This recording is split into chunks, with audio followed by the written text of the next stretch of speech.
আমার যদি আজকে কিছু হয়, কারণ আমরা বৃষ্টিতে ভিজতেছি, আমার যদি আজকে কিছু হয়, আমি বলবো সম্পূর্ণ দায়িত্ব ডক্টর মোহাম্মদ ইউনূস স্যারের।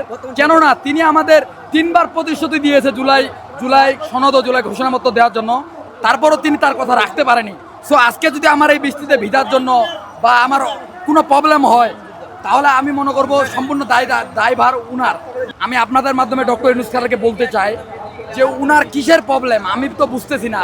রাজনৈতিক দল কারা দিতে যাচ্ছে না। আমি শুনতেছি অনেকদিন ধরে যে আমাদের উপল মহল নাকি বললে জুলাই সনদ ও জুলাই ঘোষণাপত্র দিতে যাচ্ছে না। আমাদের তারেক স্যার লন্ডনে বসে থেকে বলতেছে যে আমরা 3 মাস আগেই ডক্টর ইউনূস স্যারকে চিঠি দিছি, লিখিত দিছি যে ওনাদের জুলাই সনদ ও জুলাই ঘোষণাপত্র যেন দিয়ে দেওয়া হয়। এখন যদি না দেয়, সে দায়ভার একান্ত নাকি ডক্টর ইউনূস স্যারের। এনসিপিও চাচ্ছে, জামাতও চাচ্ছে। তো আমি তো এটাই বুঝতে পারতেছি না কিসের জন্য জুলাই সনদ ও জুলাই ঘোষণাপত্র আটকে আছে।